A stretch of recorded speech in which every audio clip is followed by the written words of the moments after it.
So I went to prison. I was sentenced to 10.5 years. I had a company, Apogee Financial, and we did the proof of funds for people that were getting involved in trading platforms, trading commodities. You know, diamond, gold, oil, natural gas, things of that nature. I found an issue. People weren't qualifying. So even if they came in with the money, they had to have a net worth of 20 million, 50 million, 100 million, and a lot of people didn't have that net worth. So what I did was I started linking them with people who did have that net worth, hedge fund managers, just people who had large amount of capital, and I would, do like an acquisition. So I would put them with that client, and then they looked like they were worth the 100 million, the 50 million. So now they could go in and spend their own money. Right. Because, the money, the system is like a triangle. It's a very small space at the top. And if you're not in that bracket, you won't qualify for a lot of financial transactions that are on a very high scale, which obviously, it pushes black and brown people out. Because even if you were to make $1 million tomorrow, you wouldn't qualify.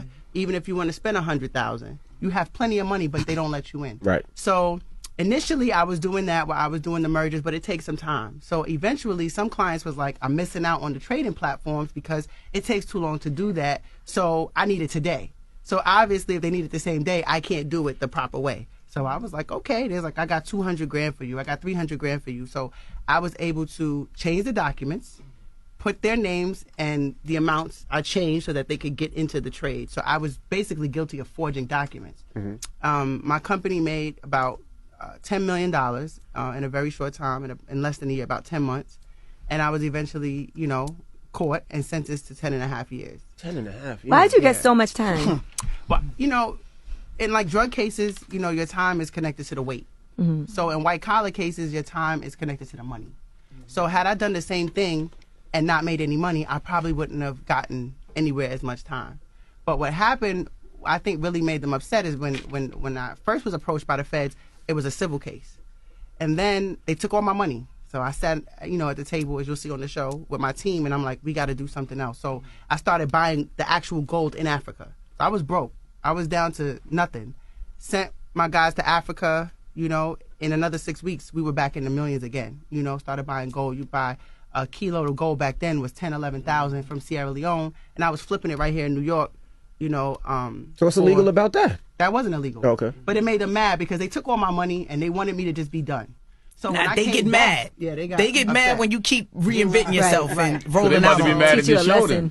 Yeah, I mean they might, but the thing about wealth is that when you find a formula, you can apply it to anything. It doesn't really matter what you're buying, what you're selling, what you're doing. If it's a service or a product, as long as you know the formula, whether it's real estate, whatever it is, if you know it, you can do it. So they got upset because, I guess they wanted to destroy me. They wanted to feel like I was defeated because they took all that money. They seized like $6.5 million. And, You had $6.5 million now? I had $10 million.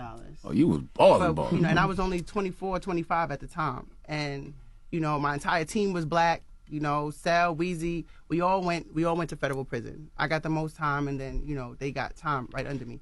But I think they were more upset that when they seized those funds that I was able to find something else to do.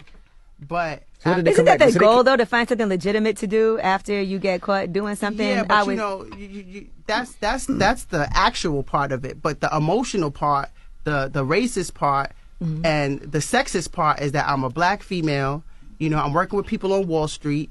I created this business model. I didn't really know anybody else doing it like I was doing it. So here I come, and I think I didn't look right. I come in with a black team. We making millions of dollars every month. I just think that they felt like I was out of my place. And when I was sentenced, I'm going to tell you something really crazy. I was on a bus going from court. They remanded me, and I was going to MDC Brooklyn. And while I'm on the bus going to MDC Brooklyn, the U.S. Marshals bus gets pulled over. I'm in the cage. I'm the only girl on the bus. It's all the men on there. And I'm in the cage, and the bus gets pulled over. Like, who's pulling over the U.S. Marshal bus? It's the Secret Service. They pull over the bus, they get on the bus, and they ask for me. So now I'm shook. I'm like, I'm already going to prison.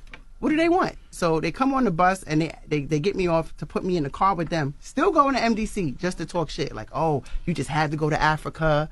I didn't go personally, but they knew I sent my team. Oh, you just had to go. You just couldn't sit down. That's why we charged you criminally. And, you ain't the boss lady no more. I'll never forget those words. That's what he said. It was, you know. They probably tried to break your spirit. And they probably tried to break you mentally.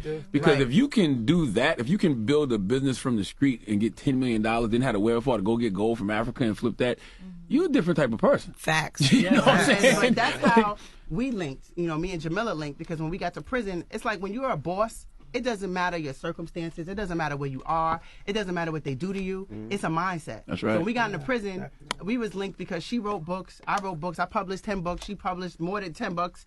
And we linked, and then I started getting back into my music, writing my music, and, you know, people just started recognizing us from the street. Yeah, you know? but we also noticed the discrepancies in our case as far as the time we got. Right. So, like, we got more time than any of the cats on Wall Street. So I got 12 and a half years, she got 10 and a half years, and we looked at our stories and the amount of money that we was able to make and the things we were doing. It was just, like, crazy to see the discrepancies. And on my sentencing, Jay, the judge basically told me, how dare you, you know, go into Alpine and Saddle River, why you didn't go into East Orange and Newark? Whoa. So he basically made a distinction, like, okay, so because you ain't playing the hood and you want to play in my area, this is what I'm going to do. And Chris Christie was my U.S. attorney. I told you guys that. And on my sentencing day, he said justice has been served in America because I got all the time and the white boys got none. How dare you black people do white collar crimes? Y'all know better than that. All of us. You know?